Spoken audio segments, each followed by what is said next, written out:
Evet arkadaşlar, herkese yepyeni bir üretimhane videosundan merhaba dostlar. Bugün yarım kalan temizlik videomuzun part 2 bölümüne başlamış bulunuyoruz dostlar. Aynı zamanda arkamda da görmüş olduğunuz gibi zaten kafeslerimizi çıkardık. Bazılarını temizledik arkadaşlar. Şimdi arka kameraya geçmeden önce videomuzu beğenip kanalımıza abone olursanız çok sevinirim arkadaşlar. Şimdi geçelim arka kameraya.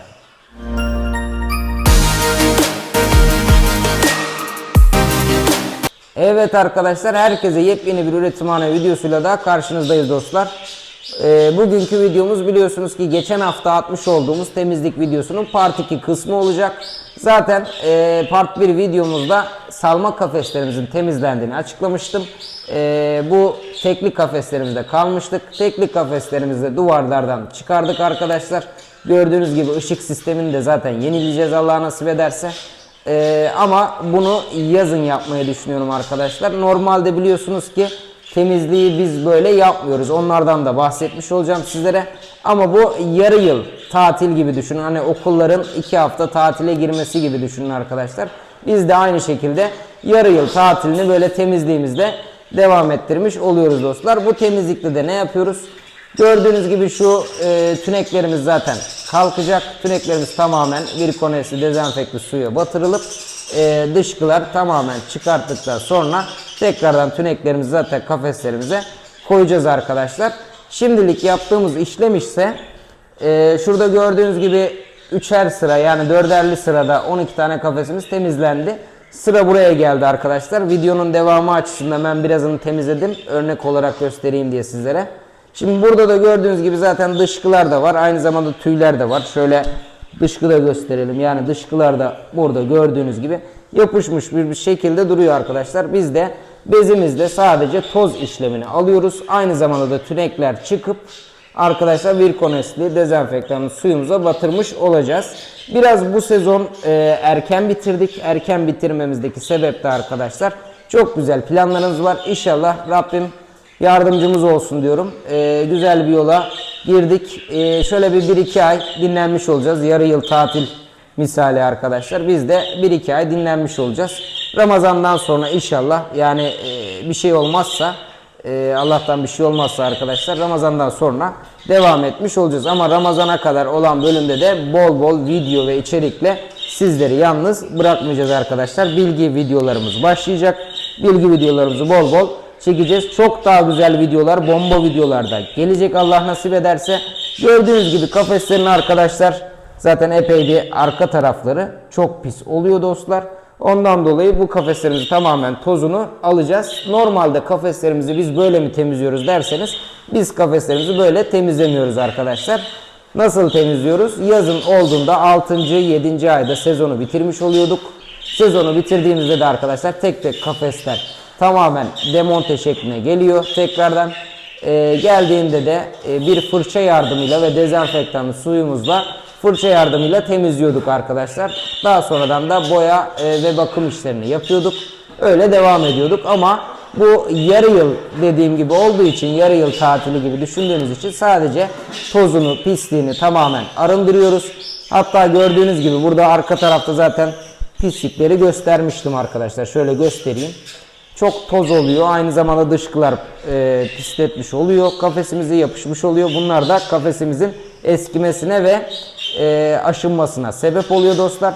Ne kadar temizlik yaparsak o kadar bizler için daha iyi olacaktır arkadaşlar. Geçelim buraya. Gördüğünüz gibi bu kafesimizin arka tarafı tertemiz bir şekilde etmiş.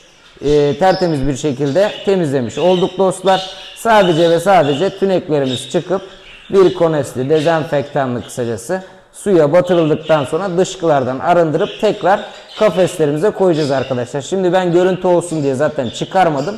Kafeslerimizi tertemiz. Evet arkadaşlar, telefon çaldı, kusura bakmayın dostlar. Kafeslerimizi dediğim gibi tertemiz etmiş olduk. Zaten arka tarafında göstermiş olmuştum. Şimdi geldiğimizde salma kafeslerimiz zaten tertemiz oldu arkadaşlar. Buralarda bir sıkıntı yok. Yuvalarımız tek temizlendi. Aynı zamanda yuvanın içindeki folluklar tek temizlendi dostlar. Aynı zamanda gördüğünüz gibi taban altlarımız tamamen paketlenmiş oldu. Bu kısmı açıkçası tamamen temizlemiş olduk dostlar. Elimizde kalan son 8 takım var arkadaşlar. Son 8 takımı almak isteyene çok altında diyeyim, piyasanın çok altında vermiş olacağım arkadaşlar. Haberiniz olsun diyorum. Aynı zamanda temizlik videomuzun devamında da mesela burada da dışkılar vardı arkadaşlar. Bu dışkıları da bizler kazıdık. Bunlar yapışan kısımlar arkadaşlar. Şöyle göstermiş olayım. Burada da daha temizlenecek olan dışkılar var arkadaşlar.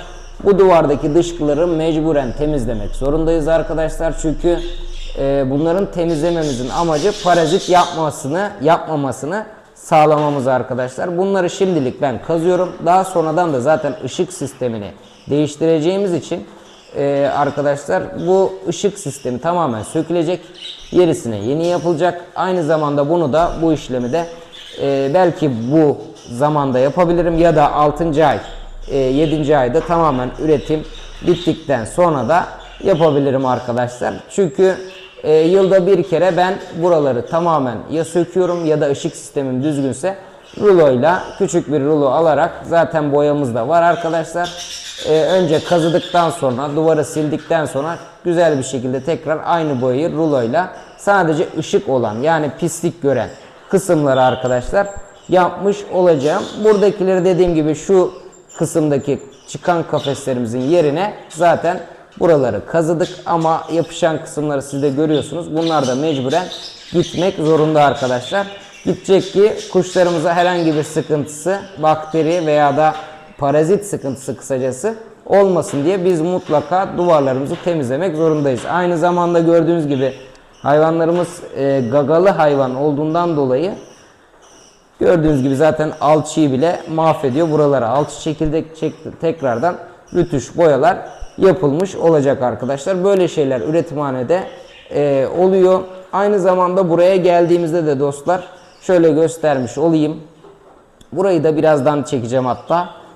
Küçük bir temizlik işlemi bitirdikten sonra, yuvaları temizledikten sonra tekrardan sizlere çekmiş olacağım dostlar. Kalan takımları da gösterip videomuzu sonlandırmış olacağız.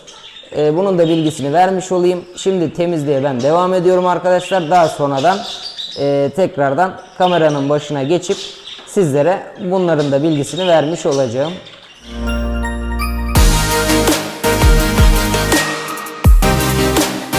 Evet arkadaşlar, kaldığımız yerden devam ediyoruz dostlar. Gördüğünüz gibi video çekmek amacıyla kafeslerimizi tekrar astık. Tertemiz bir şekilde getirmiş olduk dostlar. Aynı zamanda sadece tünekler kaldı. Tünekleri de inşallah yeni kuşlarımız geldiğinde diyeyim, Allah nasip ederse, ne zaman geleceğini ben de bilmiyorum dostlar. Konuşmalarımız daha devam ediyor. Yeni kuşlarımız geldiğinde tekrardan üretime başlamış olacağız. Biraz da oraya kadar ara vermiş oluyoruz dostlar. Buranın da temizliğini yapmış olduk. Yuvaları falan temizledik. Yemlerini tamamladık. Suları yenilendi. Şöyle bir yavaş yavaş takımlarımıza geçelim. Burada mavi bir takımımız var dostlar. Şöyle içeride bakalım. Gördüğünüz gibi içeride yavrusu mevcut. Folluğumuz da temizlendi dostlar. Bütün her şeyin temizliği yapıldı. Her yerin tozu alındı. Tertemiz bir şekle gelmiş oldu üretimhanemiz. Burada yavrularımız var dostlar. Almak isteyen arkadaşlarımız, şöyle hatta bir kapısını da açalım. Şurada görmüş olduğunuz 2 tane dişimiz var. Üst vasıftan gelen bunlar dişiler. Aynı zamanda burada alt vasıftan gelen yavrularımız var. Şuradaki yeşil, klasik yeşil Charlie'nin dişisi arkadaşlar. O kuş dişi, haberiniz olsun dostlar. Aynı zamanda yerde bir dişimiz var. Şurada bir erkeğimiz var arkadaşlar. Arkadaki dişimiz de yeni tüye girdi. 3,5 aylık civarında. Diğer kuşlarda hemen hemen arkadaşlar 40 ile 90 günlük arası yavrular burada gördüğünüz. Erkeğimiz, dişimiz mevcut. Şöyle bakarsak 1, 2, 3 tane arkadaşlar erkeğimiz mevcut. Diğerleri dişi. Haberiniz olsun. Almak isteyen arkadaşlarımız bizlerle Instagram adresimizden, Tan Hobi Dünyası olan Instagram adresimizden bizlere ulaşabilir. Haberiniz olsun dostlar. Geçelim buradaki takımımıza. Burada daha önceden şurada olan bir takımımız vardı. Buraya yuvasını almış olduk temizlik yapmak için. Sarı yüz erkeğimiz var. Burada da parçalı bir dişimiz var. Yumurtaya yatıyor. Rahatsız etmeyelim. Şöyle üst vasıfta bir erkeğimiz var arkadaşlar. Haberiniz olsun dostlar. Geçelim buraya. Burada da gri bir erkeğimiz var arkadaşlar. Şöyle göstermiş olalım. Sarı yüz gri bir dişimiz var. Burada da gördüğünüz gibi 5 tane yumurtası var arkadaşlar. 5'i de dolu. Haberiniz olsun. Geçelim buraya arkadaşlar. Burada da üretimhanemizin en üst vasıfı bir erkeğimiz var. Orta vasıfta da bir dişisi var. Yumurtaları vardı arkadaşlar. Ben kaydırdım. Şu anda burayı boşaltmış olduk. 2 adet yumurtası vardı. Daha önceki yumurtalarını da kaydırmıştım. Zaten 2 tane dolu yumurtası vardı arkadaşlar. Haberiniz olsun. Şu anda tertemiz yuvası. İnşallah 3. kuluçkaya geçiyor dostlar. Burada da güzel bir takımımız var. Parçalı bir erkeğimiz var. Zeytin yeşil sarı tonlarında bir parçalı erkeğimiz var. Aynı zamanda burada da dişisi mevcut arkadaşlar. Bunun da 4 tane yumurtası vardı. 2 tane yavrusu çıktı bu arada. Buraya da kaydırmış oldum. Burası da tertemiz bir şekilde gelmiş oldu arkadaşlar. 3. kuluçkasına başlayacak. Haberiniz olsun diyorum. Almak isteyen arkadaşlarımız Instagram adresimizden sadece bizlere ulaşabilir. Haberiniz olsun arkadaşlar. Geçelim buraya. Sarı yüz bir erkeğimiz var. Aynı zamanda şöyle klasik gri bir dişimiz var. 3 tane de yavrusu çıktı arkadaşlar. Diğer yumurtalardan 2 tanesi daha dolu. Haberiniz olsun. Bu takımı kaçırmayın diyorum arkadaşlar. Geçelim buraya. Burada fazladan ihtiyaç fazlası erkeklerimiz var. Şurada parçalı bir şov erkeğimiz var. Bunun kuyruğu yok diye arkadaşlar herhangi bir şey söylemiyorum. Kuyruğu çıktığında inşallah veririz veya da almak isteyen arkadaşlar bu vaziyette alabilirler. Herhangi bir sağlık sıkıntısı kesinlikle yok. Çiftleşmesinde herhangi bir sakınca yok arkadaşlar. Haberiniz olsun. Burada da klasik gri bir erkeğimiz var dostlar.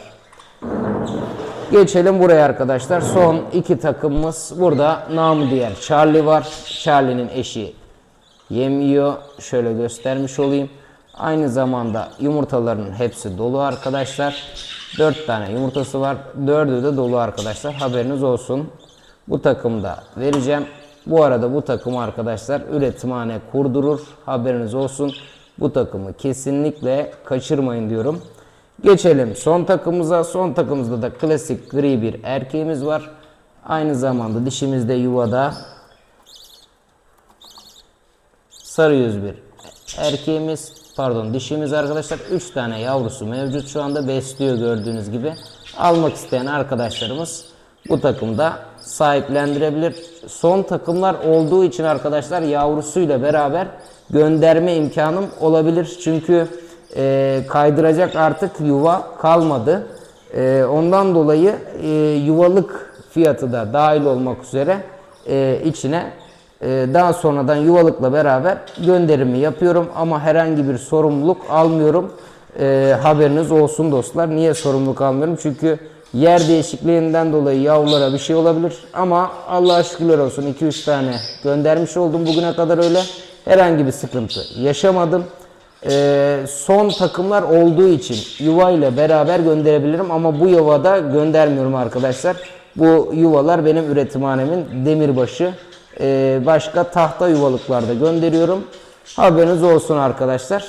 Gördüğünüz gibi konuyu da toparlayacak olursak tertemiz bir üretimhanemiz tekrar tertemiz bir şekle gelmiş oldu. Salmalarımız da tertemiz bir şekilde arkadaşlar. Her yerin tozu, pisliği alınmış oldu. Bugünlük bizden bu kadar diyorum arkadaşlar. Daha sonraki videolarda görüşmek dileğiyle. Hoşça kalın, sağlıcakla kalın arkadaşlar.